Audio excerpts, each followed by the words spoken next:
Sejam muito bem-vindos a mais um vídeo. Eu agradeço vocês mais uma vez por estarem aqui nessa segunda-feira incrível, nessa segunda-feira indescritível, nessa segunda-feira que eu diria que é a segunda-feira mágica do futebol brasileiro. Onde olha só, pessoal, olha isso, ó. O futebol brasileiro respira. Se você sair na rua, o cachorro tá mijando no poste. E não tem poste mijando em cachorro. É com essa atmosfera maravilhosa. E pra vocês terem uma ideia, aqui no interior de São Paulo, cara, tava uma seca, tava um calor absurdo, um calor de 43 graus, uma seca que não chovia. Agora lá fora, nesse momento, você encontra, já passou das 10 da manhã, você encontra um tempo nublado, chuvoso, um clima gostoso, tá até friozinho. Olha, até a terra, até o clima agradece tudo isso que aconteceu nesse fim de semana. Um fim de semana espetacular, um fim de semana que faz qualquer torcedor entender o porquê ele ama tanto o futebol e porquê é tão gostoso torcer. Um fim de semana que a justiça foi feita. Um fim de semana que, olha, eu acho que é um dos melhores fins de semanas dos últimos anos aí da história do futebol. E pode ainda ficar melhor. Esse fim de semana pode ganhar contornos ainda melhores nos próximos que vão ocorrer. Isso porque dentro do mesmo pacote de fim de semana, a gente teve uma pipocada do Botafogo, lá contra o Criciúma, dentro do Engenhão, aí aquela pipocada assim, né, com requintes de crueldade, aquele empate no finalzinho, aquele empate que assim, o torcedor botafoguense, cara, tava com aquele grito na garganta, e aí de repente eles fazem um gol e eles comemoram. Só que assim, em questão de minutos, eles levam um balde de água fria. E aí fica tudo assim, né? Sem entender. Um fim de semana onde o sub-20 do Palmeiras elimina o Corinthians e é classificado para a próxima fase da competição. E em São Paulo continua tudo igual. O Corinthians eliminado na base e no profissional. E aí tivemos o domingo. O domingo, pelo amor de Deus, o domingo foi pra fechar com chave de ouro. O domingo foi pra tornar a nossa segunda-feira ainda melhor. Você que tava com aquela segunda-feira de ressaca, né? Nossa, tem que trabalhar, a rotina começando, tal, segundona brava. Então toma pra aliviar a sua segunda-feira, pra que você vá com o trabalho com bom humor. É uma segunda-feira tão linda que se o seu chefe chegar enchendo o saco, você fala assim, você tem razão, chefe, é isso daí, tá certo, você é o cara. O Corinthians não consegue vencer o Flamengo na Neoquímica Arena, mesmo com um jogador a mais, e é eliminado da Copa do Brasil. E além disso, às 20 horas, a cereja do bolo, o Palmeiras vence o Juventude e, meu amigo, cola no Botafogo. E uma hora o seu John Textor, ele deve estar pensando naquela pergunta que o repórter fez pra ele lá na sexta-feira, no pós-jogo, contra o Criciúma. Ele deve estar pensando assim, essa pergunta eu disse que era estúpida, mas não tá tão estúpida assim não, né? Porque agora, meus amigos, essa competição, essa reta final de Campeonato Brasileiro ganhou contornos ainda mais especial. E sabe o que é melhor de tudo? O melhor de tudo é estar na posição que o Palmeiras está. Sabe por quê? Porque a gente joga a pressão em cima do adversário. Adversário esse que tem jogos complicados pela frente, o Botafogo tem jogos chatinhos pela frente sim, e o Palmeiras também tem. E existe um confronto direto. Existe uma final entre essas duas equipes. E provavelmente vai ser uma final. Então é ótimo estar na vice-liderança. É ótimo ser o segundo colocado nesse momento. Ótimo, estrategicamente falando, é ótimo, porque a pressão está do outro lado. A responsabilidade agora, meus amigos, ó, é com vocês, Fogão. É vocês que tem que se virar e dar um jeito de não deixar o Palmeiras chegar. Existe um ponto apenas de diferença. Um ponto apenas de diferença com um confronto direto. Então é com vocês. A batata quente agora tá no colo de vocês. A gente tá aqui. A gente vai fazer o nosso. É isso. Essa segunda-feira ela só não é mais mágica, exceto por uma coisa. Eu não posso deixar aqui passar batido o escárnio que é a arbitragem brasileira. E sabe qual que é o grande problema? O grande problema é quando a equipe vence ou se classifica, a gente tende a dar uma reclamada, mas acaba deixando pra lá. Só que a gente não pode mais deixar pra lá. Não pode. A gente não pode mais deixar pra lá. Não podemos continuar sendo feitos de idiotas na frente da televisão. Ah, Neto, mas a gente reclamar aqui no vídeo, nos comentários, não vai adiantar nada, mas pelo menos a gente não mostra. Pelo menos a gente mostra que a gente não é idiota, né? A gente mostra que a gente não acredita no lero-lero aí de CBF e companhia. Ontem, após o jogo do Corinthians contra o Flamengo, eu vim aqui e fiz um vídeo falando sobre a arbitragem horrível que aconteceu dentro daquele jogo. Onde alguns lances, eles claramente foram negligenciados. E precisava de uma análise melhor, de uma apuração melhor. Na verdade, se tem a merda da ferramenta do VAR, é para fazer justamente apurações mais precisas e melhores.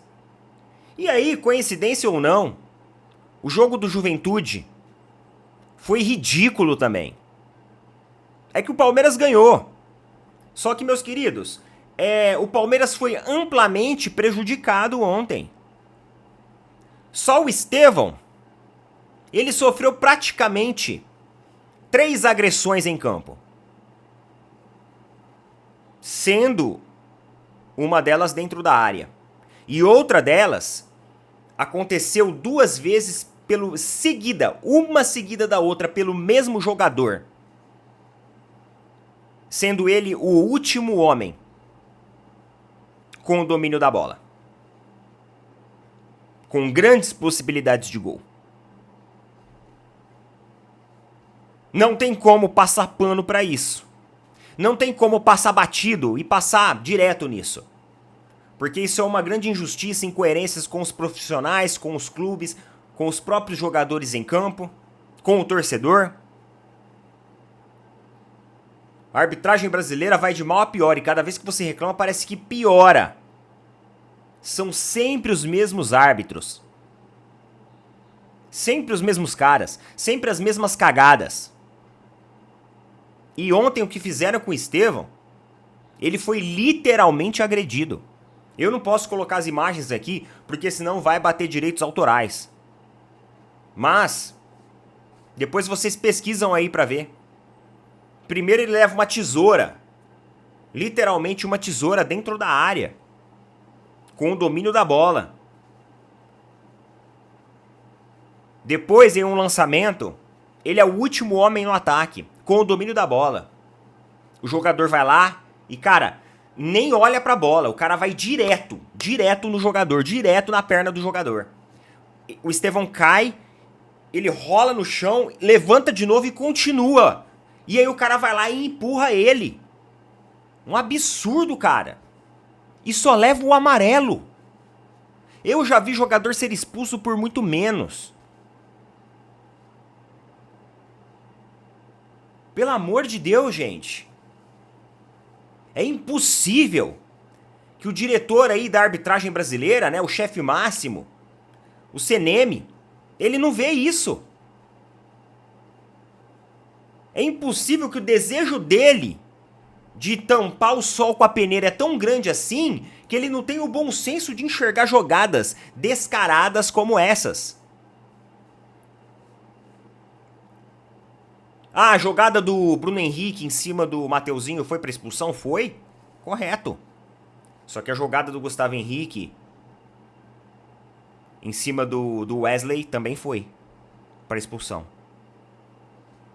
Mas não existe padrão, não existe critério. É essa patifaria, é essa bagunça que lamentavelmente é a arbitragem brasileira, mas fica aqui registrado mais uma vez a nossa crítica, nosso posicionamento, para mostrar que a gente não é idiota. Ninguém aqui é cego. Ninguém aqui é cego. Beleza? Deixa eu dar um recado rápido pra vocês aqui, ó. Não se esqueça de apoiar os nossos amigos da Tribo da Sorte. Sabe por quê? A Mega Sena, pô, vocês não estão jogando, né? Cara, vocês não estão jogando lá na Tribo da Sorte, porque a Mega Sena acumulou de novo. E é impossível ela tá acumulando tanto se vocês estivessem jogando. A Mega Sena acumulou, foi pra 52 milhões de reais. Olha isso, mano. 52 milhões de reais. O próximo sorteio vai ser na terça-feira, amanhã. Então você tem hoje e você tem amanhã para acessar o link que eu estou colocando fixado nos comentários, chamar o pessoal no chat lá e falar assim, ó, eu gostaria do cupom lá do canal Opina Porco. Eles vão te dar um cupom com um desconto maior. Esse cupom ele é gerado, né, pelo pessoal lá do chat, e você vai poder utilizar não só na Mega Sena, mas em qualquer produto que você quiser conhecer da plataforma da Tribo da Sorte. A Tribo da Sorte tem uma inteligência artificial integrada que correlaciona os números mais sorteados na história de todos os sorteios, e a partir do momento que você tá dentro de um bolão lá, você participa automaticamente de várias matrizes numéricas, aumentando suas chances de ganhar. Então pode acessar lá, tenho certeza que você vai gostar bastante. São apoiadores do nosso canal, uma plataforma excelente, muito intuitiva, segura. E ó, não perca, amanhã 52 milhões na Mega Sena que tá acumulada, beleza? Tribo da Sorte, galera, tamo junto. Pra resumir o jogo ontem do Palmeiras, né? Foi um jogo de 8 gols. E um jogo de 8 gols, meus amigos, existe o lado bom e o lado ruim. O lado bom é que por um domingo, às 20 horas, é um jogo legal de assistir. Muitos gols, um jogo bem movimentado, bem disputado. Ambas as equipes querendo o placar, querendo o resultado. Ninguém facilitou para ninguém ontem. Mas também não era aquele jogo picotado, não era aquele jogo cheio de catimba, não era aquele jogo, sabe, travado, cheio de marra. Não, era um jogo onde as duas equipes jogavam de forma leve. Só que tem uma coisa que me preocupa um pouco. O Palmeiras levar 3 gols do Juventude. Sendo que 2 desses gols, eles vieram de uma bola parada. Onde a defesa do Palmeiras, o sistema defensivo do Palmeiras, simplesmente esqueceu que tinha que jogar naquele momento. Ficaram parados, ficaram estáticos, não fizeram absolutamente nada. Eu via o pessoal falando assim, pô, o Everton, goleiro de várzea, uma saída horrível dessa. Só que, meus amigos, não podemos esquecer que o Everton ele já salvou muitos e muitos jogos do Palmeiras aqui, ó, nesse decorrer de Brasileirão, tá? Já teve muitos e muitos jogos que nós só não saímos com a derrota por causa do Everton. Então tudo bem. O cara, ele tem crédito. O saldo do cara, ele é positivo. Tá tudo bem. Agora, o sistema defensivo do Palmeiras levar 3 gols, sendo 2 gols assim de bobeira. O terceiro foi um golaço, né? O cara simplesmente driblou o Mike, que entrou muito mal por sinal, sem ritmo nenhum de jogo. O Mike ele entrou extremamente frio num jogo que estava aquecido. Num jogo que estava todo mundo esperto. Era um jogo rápido das duas equipes. E aí, levou um belo drible e o cara fez um golaço. O cara fez um golaço. Então, assim, me preocupou um pouco o Palmeiras tomar muitos gols. Porém, se o Palmeiras tomou muitos gols, o Palmeiras também fez muitos gols. E um dos grandes astros da noite foi o Rafael Veiga, que finalmente desencantou. Só que eu vou falar uma coisa pra vocês. O Rafael Veiga, não é só uma questão assim dele ter desencantado, mas o Rafael Veiga estava bem posicionado. A forma como o Abel projetou o Rafael Veiga ontem é aquilo. É daquela maneira que o Rafael Veiga gosta de jogar. Você pode ver que o sistema ofensivo do Palmeiras não pressionou saída de bola do Juventude.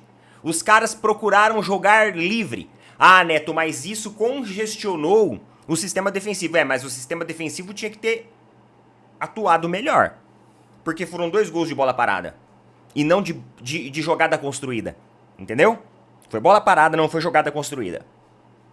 Então ontem, o sistema ofensivo do Palmeiras se preocupou em atacar, não se preocupou em voltar pra marcar. E quando eles se preocupam em atacar, os caras jogam leve. O jogo flui. O time flutua em campo. Rafael Veiga fez um hat-trick. Estevão também deixou o dele, jogando maravilhosamente bem.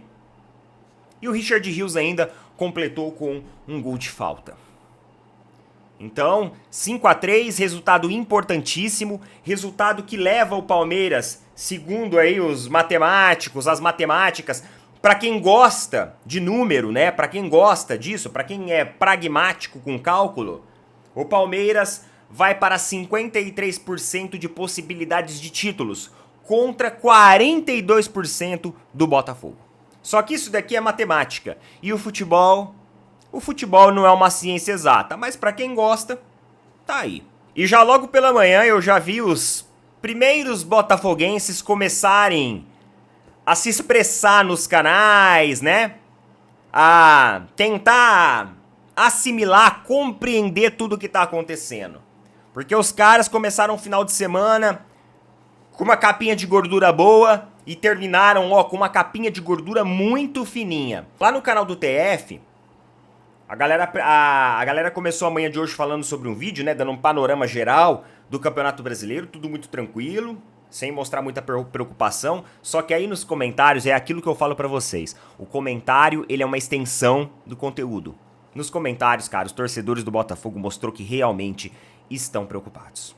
Olha isso daqui, ó, alguns dos comentários, vou ler pra vocês aqui agora, tá? O que eu aprendi com esse Botafogo é que não fico comemorando vitória antes do tempo. Por incompetência do Botafogo mesmo, dá a eles a possibilidade real de serem campeões mais uma vez. 3 jogos que os caras metem 5 gols. E tá ligando pra futebol bonito como se a gente estivesse jogando um futebol vistoso. Contra o Atlético Paranaense mesmo que a gente venceu. O time maltratou a bola. 500 passes errados. Futebol bonito que não sabe rodar a bola, não sabe cruzar na área ou se livra rápido dela. Ele, né, o torcedor aqui sendo irônico. Vamos focar, esse aqui é sensacional, vamos focar na Libertadores. Os caras já tá, não, ó, deixa esse Brasileirão quieto. Vamos focar na Libertadores, que pra mim será o título mais importante da nossa história. O Brasileirão pode esperar. E aí teve outra aqui, ó, C não existe. O Juventude perder era esperado. Agora o time tem que acordar pra vida. Ó, os porcos não estão jogando nada, mas está ganhando. O importante agora é ganhar. Pelo que estou vendo, o Botafogo vai entregar novamente. Os caras fizeram 4 pontos fora de casa. Botafogo não pode perder pontos em casa. Se referindo aí ao jogo contra o Criciúma, né? Que realmente é um absurdo. Os caras perderam 2 pontos contra uma equipe, com todo o respeito do mundo, tecnicamente inferior e dentro de sua própria casa, com o recorde de público. E vocês têm ideia que esse jogo, galera, vocês têm ideia que esse jogo pode fazer o Botafogo perder o título da competição? Porque vamos supor que todos os outros resultados entre Palmeiras e Botafogo sejam iguais. Ou seja, a diferença vai continuar sendo 1 ponto, né? Se todo mundo vencer a partir de agora, a diferença continua sendo 1 ponto. Só que existe um confronto direto. Existe um confronto direto. E um confronto direto dentro do Allianz. Já pensou se nesse confronto direto o Palmeiras vence, ultrapassa o Botafogo? E justamente esse jogo contra o Criciúma custa caro para eles? Olha só o contorno dramático que o Campeonato Brasileiro tá tomando para os botafoguenses. Palmeirenses, cara, ó, a gente tá aqui. Vamos, um jogo de cada vez. É isso. Tá tranquilo. Agora lá, do outro lado do bairro, já estão querendo abandonar o Campeonato Brasileiro e focar na Libertadores. Se eu fosse falar tudo que eu quisesse falar nesse vídeo aqui, cara, eu acho que o vídeo ia ficar com uns 40, 50 minutos. Não ia ser um vídeo, ia ser um podcast. Ia ser uma live. Mas vamos lá, vamos continuar, vamos tocar o barco, vamos agora pro outro lado. Vamos agora pro outro lado, que foi o jogo do Corinthians, que trouxe várias e várias repercussões. Inclusive, o craque Neto. O craque Neto que ficou contando vantagem, ficou roncando papo de que o Corinthians iria ser classificado, de que o Corinthians iria ser campeão. Agora ele tá roncando papo de que o Corinthians não vai cair. Continua assim que tá dando certo. Ele falou após a partida, né? Após a eliminação do Corinthians, e também já deu uma cutucada ali no Flamengo, demonstrando seu apoio para o Atlético Mineiro. Bora ver lá? Créditos ao Instagram aí, lá da Rádio Craque Neto. Bora lá. Na verdade, em relação ao jogo, eu acho que a vitória contra o Atlético Paranaense foi esmagadora. São 6 jogos, 5 vitórias dentro do Neoquímica Arena e um empate. Eu acho que o Corinthians poderia ter jogado mais, sabe? Eu acho que o Corinthians poderia ter, na hora que o Bruno Henrique foi expulso, o treinador Ramon Dias, o filho dele, tirar um zagueiro, ir pra cima, tirar um volante, esperou muito. E não foi um time que teve oportunidade, a não ser do Will Roberto, a cabeçada e o chute com a perna esquerda. Sem isso, o Corinthians não mereceu ir pra final, chegou longe, e agora a verdade é não cair pra Série B, e que não vai cair, e o Corinthians permanece, e ano que vem ganha 2 títulos. 2 títulos ganha ano que vem. Que foi pra final da Copa do Brasil, o Hulk, que é um jogador incrível, a torcida do Atlético. A verdade, o Atlético não faz um bom ano, né? Mas só de ir agora para final da Copa do Brasil e terça-feira tem River Plate, e se passar do River, Copa do Brasil e Libertadores, muda completamente o patamar da equipe do Atlético em relação a esse ano. E diga-se de passagem, estamos aqui firme e forte em casa, parabéns ao Atlético, que conseguiu para a final, que por sinal eu vou torcer muito para vocês do Atlético ser campeão da Copa do Brasil. Já declarou a sua torcida para o Atlético Mineiro e, cara, Atlético Mineiro e Flamengo na final da Copa do Brasil vai ser um bom combate, né? Vai ser também mais um grande clássico aí, um grande jogo com grandes jogadores. Então vai ser muito bom, cara, vai ser um jogo muito bom também. Copa do Brasil aí, nos proporcionando grandes espetáculos. Só que às vezes existem algumas coisas que estragam esse espetáculo. Como, por exemplo, a atitude da gestão do Corinthians ontem. Da gestão do Corinthians, eu falo. É totalmente anti-esportiva. Onde os caras, eles simplesmente apagaram as luzes do vestiário dos jogadores do Flamengo. E além disso, ligaram o sistema de som dentro do vestiário com uma música altíssima e mantiveram isso continuamente para que os jogadores não conseguissem se concentrar, para que os jogadores não conseguissem conversar. Aí você fala assim, não, Neto, mas vale tudo, é competição, é guerra, epa. Calma lá, vale tudo? Mas pelo que eu saiba, existem regulamentos, existem protocolos, existem regras. Não é essa bagunça também. Não é essa bagunça. Os caras foram maltratados no Maracanã. Isso aconteceu dentro do Maracanã. Porque o Palmeiras contra o São Paulo, vocês levam a palhaçada que aconteceu, né? Que o São Paulo fechou a área ali de staff para que o Abel Ferreira não desse coletiva após um jogo também que o Palmeiras saiu vitorioso dentro do Morumbi. Então, atitudes como essas, que vêm da organização da equipe, que vêm da gestão da equipe, a orientação da gestão, não são atitudes esportivamente saudáveis. São atitudes aí que tentam sabotar a equipe adversária, que tentam sabotar as regras da igualdade ali da competição. Não são atitudes de bom caráter. Então, por favor, não venha passar pano falando que é guerra, que é isso e que é aquilo, porque não é atitude legal, não. E aí, o VP do Flamengo, né, que é o Marcos Braz, ele falou em relação a essa situação. Ele, enfim, ele teceu críticas a tudo isso que aconteceu e também falou sobre a questão, financeira ali envolvendo o Hugo Souza. Isso não deixou de ser pauta, não. E ele aproveitou, deu uma pimentada na declaração e deu uma cutucada no Corinthians. Vamos lá. Abre aspas. Primeiro, mais 500 mil reais. A definição é essa. Totalizando 1,5 milhão que eles têm que pagar. Até agora, eles não apresentaram a documentação que a gente entende que nos deixa com segurança em relação à compra efetiva do atleta. E a gente vai esperar isso, com muita tranquilidade. Isso acontecendo, o Flamengo continua com 40% do atleta. É importante você ter uma posição grande, um jogador aqui no Corinthians, ou seja lá onde for.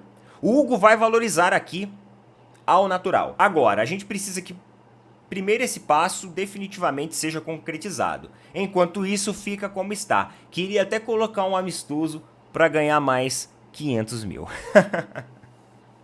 Fecha aspas. Cara, E essa última frase aqui, essa cutucada que ele dá no Corinthians, é engraçado, sim, claro, mas eu acho que isso já foge um pouco da postura do gestor, né? Da postura do dirigente. Esse tipo de provocação assim pode ser evitado. É igual quando a Leila saiu ali provocando e tudo mais. Eu vim aqui no vídeo e falei assim, olha, ela é uma gestora do clube de futebol, ela é uma dirigente, né? Se comporte como tal, se coloque no seu lugar. Tudo bem, ele pode falar sobre as garantias que eles querem, sobre o pagamento e concretização da multa, sem problema nenhum. Agora essas alfinetadas assim, às vezes elas não vêm a calhar. O resultado às vezes é melhor no campo, na bola, no futebol. E é o que já tinha acontecido aqui, porque essa entrevista foi, se não me engano, foi no pós-jogo. Então, eu acho que seria melhor manter uma linguagem mais neutra e talvez menos apelativa. Embora a gestão do Corinthians fez tudo o que fez com o time do Flamengo lá dentro do vestiário, que quase, inclusive, né, ameaçou não entrar em campo se a situação ali não fosse resolvida. Bem, então é isso daí, pessoal. Coloquem aí nos comentários o que vocês acham a respeito de tudo isso. É realmente uma segunda-feira muito boa. Grande abraço para todo mundo aí. E em breve a gente volta com mais repercussões aí que acontecem dentro do futebol, tá bom? Tamo junto. Valeu, falou. Até mais.